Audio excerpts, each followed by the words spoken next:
அப்புறம் என்னடே பண்ணுறது அப்படின்னாங்க. சரி சார் விடுங்க அங்கே ஒன்று பண்ணிட்டாங்கன்னா திரும்ப அது நம்ம பேட்டர்னில் வந்தால் தான் ஃப்ரெஷ்ஷாக இருக்கும் சார். அதனால் விட்ருங்க அப்பா அவர் அது பண்ணட்டும். அப்போ நான் வந்து நேட்டிவிட்டியாகவே பண்ணிடுறேன். அவரு சொன்னார் சரி அடுத்து வேறு ஏதாவது போலீஸ் கதை பண்ணுவோம் அப்படின்னு சொல்லி ஒரு போலீஸ் கதை பண்ணி நான் சொன்னேன்.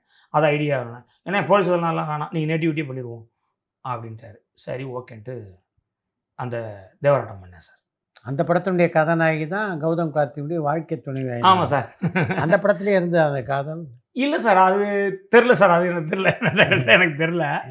ஆனால் அந்த படம் முடிஞ்சு அதுக்கப்புறம் கௌதம் கூட ஒரு படம் பண்ணிட்டு இருந்துச்சு சார்.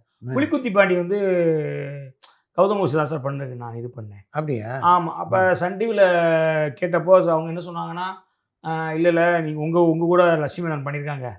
நீங்கள் விக்ரம் பிரபு போட்டிங்கன்னா ரொம்ப நல்லாயிருக்கும். ஏன்னா அவங்க வந்து கும்கி நீங்கள் கொம்பன் இந்த காம்பினேஷன் ரொம்ப நல்லா இருக்கும் அப்படின்னு அவங்க ஒரு பிஸ்னஸாக ஒரு ஐடியா பண்ணுவாங்க சார். நம்ம ஒன்று எழுதி சொல்லுவோம் அப்படிங்கிறப்போ அப்போ சரி ஓகே சரி இவர் கூட ஒன்று பண்ணிட்டோம் இவர் கூட ஒன்று பண்ணுவோம் அப்படின்ட்டு அப்புறம் நாங்கள் அது ஒர்க் அவுட் பண்ணோம் சார். அப்படி ஒர்க் அவுட் பண்ணும்போது என்ன ஆயிடுச்சுன்னா அந்த இது ஒர்க் அவுட் ஆயிடுச்சு. அப்போ வந்து கௌதம் கூட அந்த அந்த இது இதிலே இருக்குது. அப்புறம் பண்ண முடியல. அப்புறம் போய்கிட்டே இருக்குது. கௌதம் கூட பண்ணணும் அப்படின்னு சொல்லிட்டு போயிட்டே இருக்குது. இங்கிட்டு நான் ஃப்ரீயாக இருக்கிறப்போ அவர் ஷூட்டிங்கில் இருப்பார். நான் வந்து அவர் ஃப்ரீயாக இருக்கிறப்போ நான் ஷூட்டிங்கில் இருப்பேன்.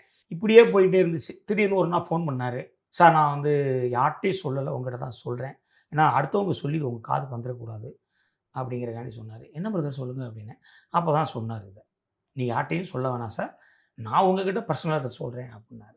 நான் கல்யாணம் பண்ணிக்க போகிறேன். இதை வெளியே நான் சொல்கிறதுக்கு 3 மாதம் ஆகும். பட் ஆமாம் சார் ஆமாம் அது முதயே சொன்னார். அப்படியா பிரதர் சரி சந்தோஷம் பிரதர் அப்படின்ட்டு அதுக்கப்புறம் அவங்க இது பண்ணாங்க சார். ஆக்சுவலி அவர் கல்யாணத்துக்கும் நான் ஷூட்டிங்கில் இருக்கேன் சார். வாழ்த்துக்கள் மட்டும்தான் இது பண்ணேன்.